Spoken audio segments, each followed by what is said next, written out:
بسم اللہ الرحمن الرحیم۔ آج ہم کوہلبرگ کا اخلاقی نمو کا نظریہ دیکھیں گے، اور ہم یہ چیز دیکھیں گے کہ کوہلبرگ نے کس طرح سے اخلاقی نمو کی تعریف کی ہے، اور اس نے کن کن چیزوں کو اہمیت کا حامل سمجھا ہے اخلاقی نشو و نما کے حوالے سے، اور اس کی نشو و نما کا یہ نظریہ کتنے مدارج پر مشتمل ہے۔ سب سے پہلی چیز، کوہلبرگ نے اخلاقی نمو کی تعریف کرتے وقت جس چیز کو بہت زیادہ اہمیت دی وہ لوگوں کے اخلاقی طرز عمل کے بجائے اس کی طرز فکر تھی۔ یعنی اس کا یہ کہنا تھا کہ سب سے اہم چیز انسان کسی بھی عمل کو پرفارم کرنے سے پہلے جو غور و فکر کرتا ہے، اس کے ذہن میں جو سوچ آتی ہے وہ زیادہ اہمیت کی حامل ہے بنسبت اس ایکٹیویٹی کے جو وہ پرفارم کر رہا ہے۔ مثال کے طور پر آپ یہ دیکھیں کہ ایک شخص اپنی بوڑھی ماں کے لیے جو بیمار ہے اس کے لیے دوائی لینا چاہتا ہے، لیکن اسے وہ دوائی نہیں ملتی یا اس کے پاس پیسے نہیں ہیں، اس کے لیے وہ چوری کرتا ہے۔ تو کیا اس کی یہ چوری کرنا جو ہے اپنی ماں کی زندگی بچانے کے لیے اس نے جو دوائی لی ہے، یہ کیا اخلاقی حوالے سے قابل قبول ہے، یا ہم اسے اخلاقی حوالے سے ابھی بھی جرم ہی تصور کریں گے؟ کوہلبرگ کا یہ کہنا ہے کہ جب تک فرد جو ہے وہ بلوغت کی عمر تک نہیں پہنچتا، تب تک وہ کسی بھی عمل کے حوالے سے اخلاقی معیار پر کوئی مدلل بات نہیں کر سکتا، کوئی دلیل کے ساتھ بات نہیں کر سکتا۔ استدلالی اخلاق جو ہے یا اخلاق کا استدلالی درجہ جو ہے وہ انتہائی اونچا ہے، وہ عام بچوں کی سمجھ میں یہ چیز نہیں آتی۔ بچہ اپنی وقوفی نشو و نما پہلے پرفارم کرتا ہے، پھر ایک اس وقوفی نشو و نما کے کو بنیاد بناتے ہوئے اپنا ایک کردار بناتا ہے، اور کردار کے اندر وہ اپنی اس تربیت جو اس کے والدین اس کی تربیت کرتے ہیں اس کا اظہار جو ہے وہ کرتا ہے، اور دوسروں کو اپنے اعمال سے متاثر کرنے کی کوشش کرتا ہے، چونکہ اس کے لیے اچھے عمل کے پیچھے اپریسیشن ہے، اور برے عمل کے پیچھے اسے جو ہے وہ سزا ملنے یا اس کی ذات پر منفی کمنٹس پاس ہونے کی جو ہے وہ کیفیت پیدا ہو جاتی ہے۔ کوہلبرگ نے اخلاقی استدلال کے لیے 6 مدارج کا ذکر کیا ہے، اور ان 6 مدارج کو اس نے 3 درجوں پر جو ہے وہ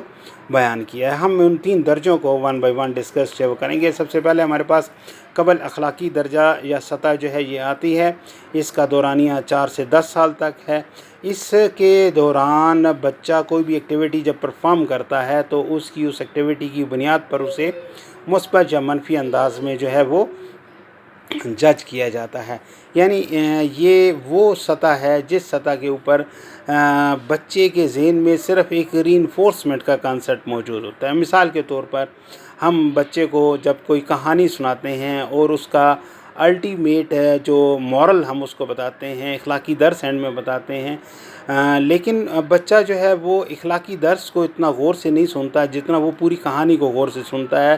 اور اس کہانی کو سامنے رکھتے ہوئے وہ اپنے ذہن میں ایک خود سے جو ہے وہ ڈیولپ کرتا ہے کانسیپٹ آف گڈ اور بیڈ، جس کو ہم کہہ سکتے ہیں۔ تو یہ قبل اخلاقی سطح وہ ہوتی ہے جب بچے کے اندر ابھی اخلاقیات کا کانسیپٹ زیادہ کلیئر نہیں ہوتا، وہ صرف اپنے والدین یا بڑوں یا ماحول کے رد عمل سے کسی بھی چیز کے اچھے یا برے ہونے کا احساس کرنے کی کوشش کرتا ہے۔ دوسرا ہمارے پاس جو درجہ آتا ہے وہ رسمی اخلاقی سطح کا استقراری کردار ہے، یعنی اس سطح کے اوپر فرد جو ہے وہ واضح طور پر معاشرے میں موجود جو قوانین ہوتے ہیں ان سے آگاہی حاصل کرتا ہے۔ چونکہ یہ وہ درجہ ہے جس میں بچہ اسکول چلا جاتا ہے، اساتذہ کے ساتھ انٹریکٹ کرتا ہے یا معاشرے کے اندر موو کرنا شروع کرتا ہے، تو یہاں پر رسماً جو اخلاقیات موجود ہوتی ہیں معاشرے میں ان کو وہ فالو کرنے کی کوشش کرتا ہے، اور رسماً جب انہیں فالو کرتا ہے تو وہ اس چیز کو جج کرتا ہے کہ معاشرہ کس چیز کو اچھا یا برا سمجھ رہا ہے، لہٰذا وہ معاشرے کے بتائے ہوئے قوانین کے تحت چیزوں کی اچھائی یا برائی کا کانسیپٹ جو وہ بتاتا ہے۔ اس کے بعد ہمارے پاس تیسرا درجہ آتا ہے، اور وہ درجہ اس خود سے تسلیم کردہ اخلاقیات کی سطح کا درجہ تصور کیا جاتا ہے۔ کوہلبرگ کا یہ کہنا ہے کہ یہ درجہ اس وقت جو ہے وہ ڈیولپ ہوتا ہے جب بچہ بلوغت کی طرف جا رہا ہوتا ہے یا بالغ ہو رہا ہوتا ہے۔ اب یہاں پر بچہ جو ہوتا ہے وہ بنیادی طور پر اپنے ذاتی تجربات یا اس کے ارد گرد ماحول میں ہونے والے جو واقعات ہوتے ہیں ان سے ایک سبق جو ہے اس کو اخذ کرتا ہے، ان سے اخلاقیات کو اخذ کرنے کی کوشش کرتا ہے، اور خود سے تسلیم کردہ اخلاقی قوانین جو ہیں ان کو وہ ڈیولپ کر لیتا ہے۔ یہ جو چیز ہے یہ بچے میں اس وقت ڈیولپ ہوگی جب کہ اس کے پہلے دونوں مدارج جو ہیں وہ صحیح انداز میں ان مدارج سے وہ گزرا ہوگا، یعنی اخلاقیات کے درس کے حوالے سے، اخلاقیات کی تربیت کے حوالے سے، یا اخلاقیات کے علم کے حوالے سے اس کے ذہن میں کانسیپٹ جو وہ کلیئر ہیں، یعنی اس کا قبل اخلاقی سطح جو ہے وہ بھی نارمل گزری ہے، اور رسمی اخلاقی سطح پر بھی اس نے نارملی بیہیو کیا ہے، تب وہ خود سے تسلیم کردہ اخلاقیات کی سطح کو جو ہے وہ احسن طریقے سے طے کر پائے گا، یا اس سطح کو آسانی سے سمجھ سکے گا۔ تو یہ ہمارے پاس کوہل برگ کا اخلاقی نمو کا نظریہ آتا ہے۔ اس کے بعد ہمارے پاس حسی اور ادراکی نمو آتی ہے۔ اب یہاں پر جو سب سے اہم چیز ہے وہ یہ ہے کہ حس کس وقت شروع ہوتی ہے۔ دیکھیں، حساسیت کی پیمائش کرنا نسبتاً مشکل ہے چھوٹے بچوں کے اندر، تاہم تجربات سے یہ چیز بڑی واضح ہو گئی ہے کہ ایک بچہ جو ہے وہ ماں کے پیٹ کے اندر ہی مختلف چیزوں کا احساس کرنا شروع ہو جاتا ہے، یعنی وہ لمسی محیط سے یا سمیل کے جو ہے وہ اس سے، ایون ٹیسٹ کا کانسیپٹ جو ہے اس سے بھی وہ آگاہ ہوتا ہے، اگرچہ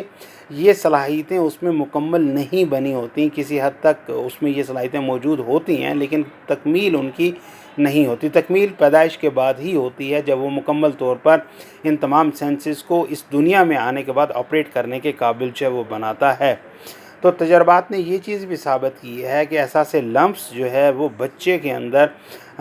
24 سے 48 گھنٹے کے اندر ڈیولپ ہو جاتا ہے، یعنی وہ اپنے اور ماں کے جو لمس ہے اس سے آگاہ ہوتا ہے۔ اگر اسے کوئی دوسری عورت یا کوئی دوسرا فرد ہاتھ لگاتا ہے